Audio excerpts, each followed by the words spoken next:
Ça y est, j'arrête tout. J'arrête tout. Peut-être que je me suis trompé de voix, je ne sais pas, mais j'ai eu des événements cette dernière semaine qui m'ont fait comprendre que peut-être l'entrepreneuriat, c'est pas quelque chose qui est fait pour moi. On en parle après le jingle. Bonjour à toi, je suis Franck Keigné. Aujourd'hui, je vais te parler de deux expériences particulières, aussi du monde de l'entrepreneuriat, qui me font penser que peut-être c'est pas fait pour moi.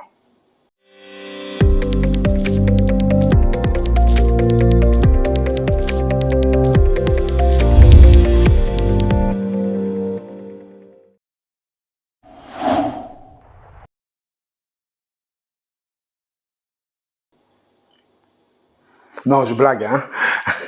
Je blague, non, mais je vais quand même te parler des éléments qui vont te démontrer que si tu n'as pas la qualité première de l'entrepreneur, que je pense qui est la résilience, qui est le stamina, c'est-à-dire qui est ta capacité à endurer les coups, tu ne peux pas aller loin. Tu ne peux pas aller loin du tout. Je suis passé par des périodes un peu, on dirait, de doute ces derniers temps-ci, mais mon why, mon pourquoi je fais ce que je fais au quotidien a été mon essence que j'ai mis dans mon moteur pour continuer à avancer. Donc, on va parler un peu de tout ça. On va parler de ces deux expériences-là qui ont été assez difficiles. Parce qu'en plus, vous savez que c'est les vacances scolaires. Donc, j'ai les enfants aussi. Voilà. Donc, c'est pas évident avec cet environnement-là de pouvoir, entre guillemets, gérer la maison, gérer les activités. Parce que les activités, eux, ils s'arrêtent pas. Les clients continuent à te solliciter. Et il faut que tu gères tout ça avec les activités que j'ai en Afrique, ce que j'ai en Occident, gérer les enfants, parce que moi j'ai 4 enfants. Hein.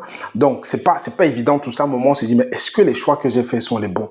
On se pose des questions. Et quand on a encore des situations qu'on vit au quotidien, on se dit, mais pourquoi j'ai fait ces choix? D'abord, je ne vais pas parler très longtemps. Le premier cas, en fait, vous savez, avec mon activité qui est au Cameroun, j'installe des systèmes solaires pour des maisons, des entreprises, des organisations, ainsi que les systèmes de pompage. Donc, la première situation qui m'a fait vraiment réfléchir, me dit, mais est-ce que c'est vraiment quelque chose d'intéressant de se lancer dans l'entrepreneuriat? Mais avant ça, déjà, je me dis d'abord que si on pouvait faire le business sans les clients, ce serait bien. Mais il n'y a pas de business sans les clients. Les clients sont souvent intéressants, d'autres le sont moins que d'autres sont complètement chiants, mais on doit faire avec les clients qu'on a. On n'a pas le choix. Faire l'entrepreneuriat sans les clients, ce n'est pas possible.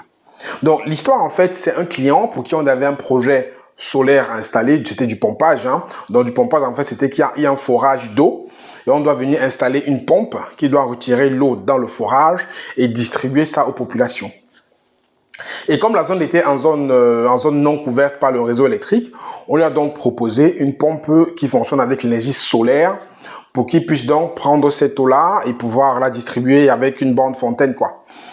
Donc, il m'a contacté, le monsieur, au départ. Rapidement, on a discuté. Il m'a posé son besoin, son problème. Et on a discuté longuement. Je lui ai dit, voilà les solutions qu'on propose. Je lui ai proposé une solution techniquement adaptée aux besoins qu'il m'a soulevé. Il était d'accord, il a dit non, c'est très bien, on va le faire, on va avancer comme ça. D'ici 2-3 jours, tes équipes vont sur place, c'était dans un village à l'ouest du Cameroun. Ils vont là-bas, ils installent et c'est bon, on signe. Moi, j'ai dit, il n'y a pas de problème, c'est parfait. On s'est entendu, je suis toujours encore bien répété. J'ai fait mon cahier de charges, fait mon devis en fait, par rapport à les charges qu'il m'a donné. Je lui ai dit, voilà ce que nous, on va faire, voilà comment ça va se passer, voilà ce que tu auras comme résultat. Il a dit, oui, il n'y a pas de problème, c'est très bien, j'ai très bien compris. Je vous passe les détails hein, techniques, c'est très bien compris, on va y aller.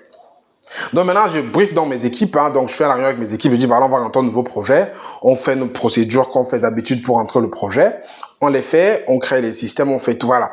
Maintenant, le jour de partir pour installer, il arrive le matin, il commence d'abord à dire c'est pas ce que j'avais prévu, c'est pas ce que j'avais dit, c'est pas ça, c'est pas ça, c'est pas ça. On m'appelle, puisque mes gars ils sont au Cameroun, on m'appelle ici. On me dit mais voilà un client que tu nous as envoyé, voilà ce que tu nous as dit, voilà ce qu'on a préparé, mais il n'est pas d'accord, il dit que ce n'est pas ça. Je dis mais c'est comment ça? Je me passais le mois. Je dis mais monsieur, voilà ce qu'on a convenu et c'est ça que vous avez. Il me dit ah bon, je suis pas sûr mais allons-y quand même. Les gars prennent la route, ils vont au village avec le monsieur. Arrivé au village encore, on m'appelle. Quelques heures après qu'ils soient arrivés au village. Il me dit que non, il n'est pas d'accord qu'on installe encore comme c'était prévu parce qu'il arrive sur place, il a vu qu'il y a ça, il y a ça. Il dit mais attendez. D'abord, on a accepté de prendre un projet sans aller sur place, ce qu'on ne fait rarement parce que quand on fait un projet solaire, on recommande toujours d'aller faire l'étude localement où on se fiche les données que le client nous remonte. Il m'a soulevé une urgence. J'ai réagi à l'urgence, j'ai répondu à l'urgence par rapport à son besoin. Il m'a soumis un besoin par rapport aux informations qu'il avait.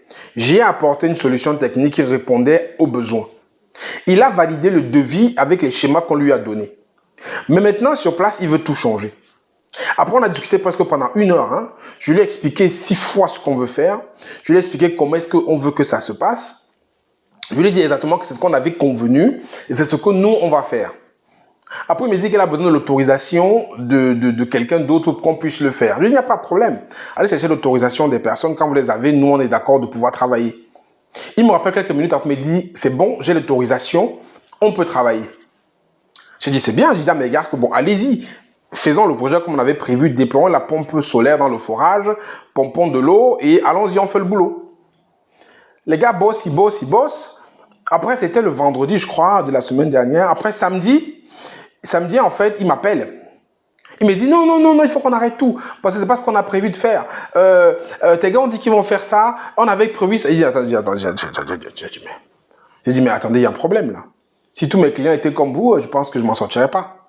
On a discuté 3-4 fois de ce qu'on va faire. On est en train de faire ce qu'on a prévu de faire et c'est ce qu'on va faire. Donc, je veux parler du midi à 14 h. On va avancer comme ça pour qu'on puisse aussi nous avancer parce que mes gars sont entendus ailleurs. Ils ont déjà passé plus de temps que prévu. On doit terminer ce projet et on avance. Donc, je tape un peu du poing sur la table pour dire, attends, on va pas non plus, je veux pas non plus assister n'importe quoi. Donc, il dit, ok, maintenant on avance. Non, le lundi matin, il m'appelle. Il me dit, ah non, non, non, c'est inadmissible ce que les gars ont fait. C'est pas ce qui a été prévu. On est prévu de faire ceci. Je dis que non. Reprenez nos messages, reprenez mes devis, reprenez mes propositions. On a exactement fait ce qu'on devait faire. Donc aujourd'hui, je ne suis pas d'accord de changer quoi que ce soit. Et si tel est le cas, il faut que vous ajoutez de l'argent. Ah là, c'était complètement terrible. Acheter de l'argent comment? Non, c'était pas prévu comme ça, c'était prévu comme ceci. Vous devez modifier à vos frais. Je dis non. Et c'est aussi ça la force d'un entrepreneur, il faut savoir tenir ses positions. Je lui dis non, on ne peut pas faire comme ça. On avait dit qu'on faisait ça. Moi, je m'arrête à ce qu'on avait fait. Et vous devez payer ce que vous me devez. Le reste, vous devez me les payer. Ouais, non, attends la réception, machin. Il faut que vous... Je vous ai dit que je voulais ça comme fonctionnement. Vous avez. En fait, il m'a cassé les pieds. Mais finalement, j'ai tenu bon. La solution qu'on a posée, on a imposé, ça s'est mis en place. Le système fonctionne correctement comme on avait défini. Et aujourd'hui, on va finaliser la réception de ce projet-là et on sera payé. Ça fera une référence en plus. Un très beau projet fait par mes équipes. C'est pour dire quoi? C'est pour dire que des situations comme ça vous font réfléchir souvent. Est-ce qu'on a même souvent fait le bon choix? Parce que là, je rends service aux gens. C'est quelqu'un qui a un problème de pompage d'eau. Je lui rends service. C'est pas comme si c'était une faveur. Je lui rends un service. Il ne connaissait pas son besoin. Effectivement, je lui apporte une assistance pour définir son besoin, pour comprendre quel est son problème. Je lui apporte une solution, mais il me casse les pieds. Ça, il m'a vraiment cassé les pieds, il faut le dire clairement. Hein. Et des clients comme s'il y en a beaucoup, malheureusement, dans notre communauté, beaucoup de clients, autant qu'on vend du produit, qu'on vend du service, qui vous cassent les pieds alors que vous faites le maximum pour leur apporter de la valeur et pour satisfaire leurs besoins. Moi, je passe les messages que je reçois, hein, je passe les insultes que je reçois même parfois, les gens qui me traitent de tous les noms. Moi, je comprends pas. C'est-à-dire, les personnes sur moi qui m'écrivent, ils prennent un produit chez toi, un produit que tu as dit comment ça devait fonctionner, quand je parle de produit au niveau du service même, au niveau d'une formation. Ils implémentent la formation, ils ont des résultats, ils viennent après dire que tu dois leur rembourser. Je dis, mais comment ça te rembourser? Tu as tout regardé la formation, tu l'as appliqué, tu as eu des résultats, et tu dis que je te rembourse comment? Et il y en a beaucoup comme ça dans la communauté qui sont juste là pour détruire le travail des autres. Moi, je veux dire, il faut arrêter ça. Les gens doivent arrêter ça, de penser que c'est aussi facile. Et tout ça, c'est parce que c'est entre nous noirs. Quand vous allez chez Darty, vous allez chez un grand groupe, vous vous fixez à ces conditions sans discuter. Mais comme c'est votre frère noir, vous venez lui taper dessus. Vous ne pouvez pas faire ça avec d'autres personnes, avec d'autres vendeurs de notre communauté. Mais comme c'est un vendeur de votre communauté, vous ne respectez pas les conditions générales de vente et d'utilisation, mais vous voulez être remboursé. Donc ça, c'est encore le cas qui m'a vraiment énervé. Le deuxième cas, ça c'était une parenthèse. Le deuxième cas qui m'a fait dire que est-ce que l'entrepreneuriat c'est vraiment bien, c'est que il y a une vidéo que vous avez suivie sur les médias que j'ai au moins mis 5 fois. C'est une vidéo qui ça m'a vraiment tordu les boyaux, on va dire. Hein. Cette vidéo, j'ai mis du temps à l'enregistrer. C'est une vidéo où je parle de l'assistance digitale. J'ai mis cette vidéo 5 fois. C'est-à-dire, on enregistre, on fait le montage, on met sur YouTube, il n'y a pas de son. Non, je ne comprends pas ce qui se passe. On reprend tout à zéro, on met sur YouTube encore, il n'y a pas de son. J'ai fait ça 4 fois, le même cycle. Il n'y avait pas toujours le son. Je vous avoue que c'est c'est chronophage et c'est, comment dire, c'est souvent démotivant. Parce qu'on ne comprend pas ce qui se passe et on passe une journée comme ça parce qu'on ne fait pas autre chose. J'ai passé une journée à travailler dessus avec mes équipes pour avoir un résultat qui n'était pas du tout bon, on ne comprend pas. Et ça, qu'on passe une journée comme ça, on n'a pas fait autre chose, on a pris du retard à cause d'un truc aussi simple qu'on fait d'habitude, on ne comprend pas d'où vient le problème, tout est bien, sur certains espaces ça joue, ailleurs ça ne joue pas, on ne comprend pas. Je vous avoue que souvent, on est démotivé.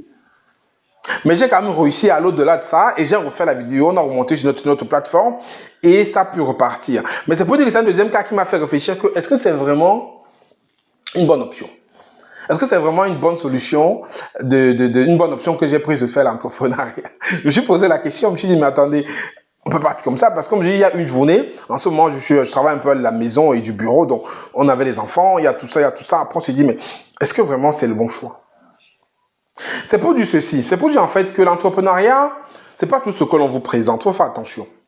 L'entrepreneuriat a son côté maison et son côté jardin. Le côté maison, c'est la partie visible que tout le monde voit. C'est la partie visible que tout le monde vous montre.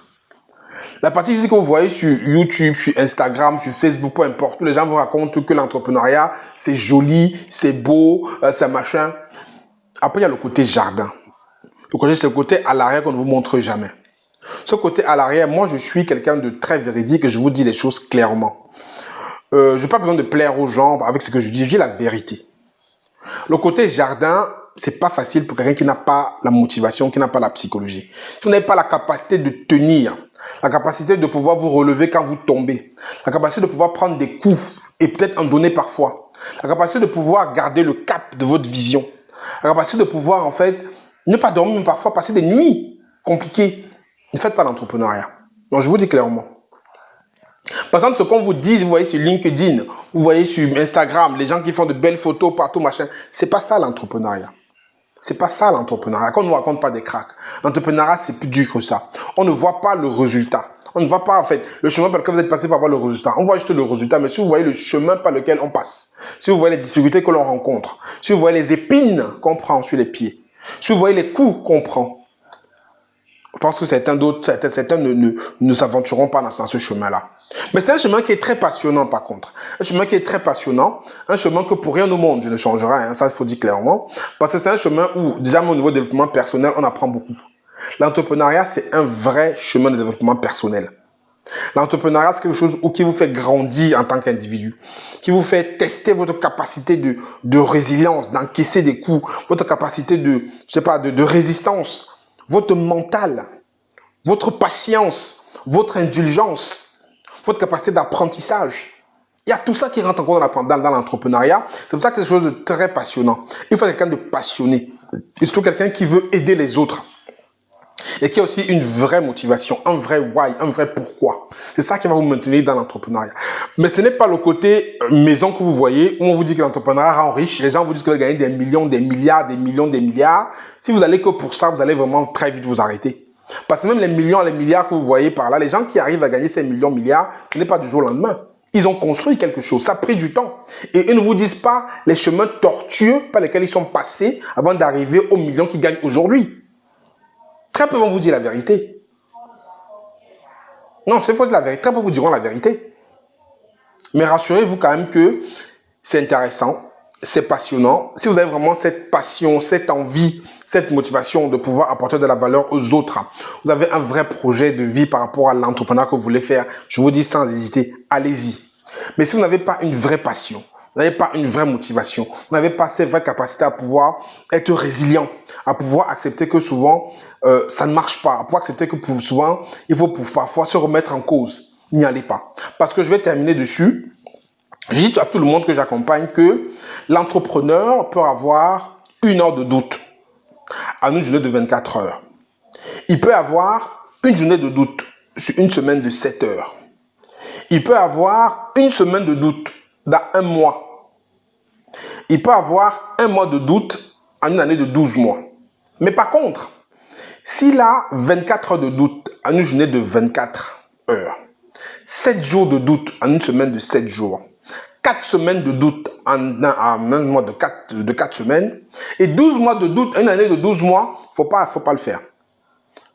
On peut avoir des phases de doute, mais qui doivent être juste des phases transitoires et temporaires. Tout le monde peut avoir le doute. Le doute, c'est une belle émotion. Le doute, c'est pas une émotion qui est complètement négative. On peut douter et ça nous amène plutôt à nous surliver, nous amène plutôt à aller beaucoup plus loin. Mais si on doute tout le temps, c'est là où il y a le problème. Donc moi, j'ai eu cette phase de doute qui est passée. C'est une phase de doute que j'ai eue, c'était hier ou avant-hier. Je la partage avec vous aujourd'hui. Elle est passée. Je suis reparti de bonne guerre. Et là, on est ensemble et on va repartir. Je vais continuer à impacter, à servir les gens, à donner ce que j'ai de meilleur pour que les gens puissent aussi devenir meilleurs. Et je vous attends à ce propos justement à la masterclass du dimanche 24 juillet où on parlera de l'agence marketing en assistant digital web. Le lien d'inscription en dessous de la vidéo. Inscrivez-vous. On en reparle dimanche à partir de 19 h heure de France. Donc, il y aura un cadeau spécial pour ceux qui s'inscrivent. Ou un autre cadeau pour ceux qui vont participer. Ils auront un cadeau excellent à la fin de la masterclass. C'est gratuit. Inscrivez-vous. Je vous attends dimanche. J'espère que la vidéo vous a plu. Si tel est le cas, likez, partagez, commentez. Pour ceux qui sont pas abonnés, abonnez-vous pour nous aider à atteindre cet objectif de 100 000 abonnés qu'on s'est fixé très rapidement. C'était Franck Keigné. Je vous dis à très bientôt dans la prochaine vidéo. D'ici là, prenez soin de vous. Ciao, ciao.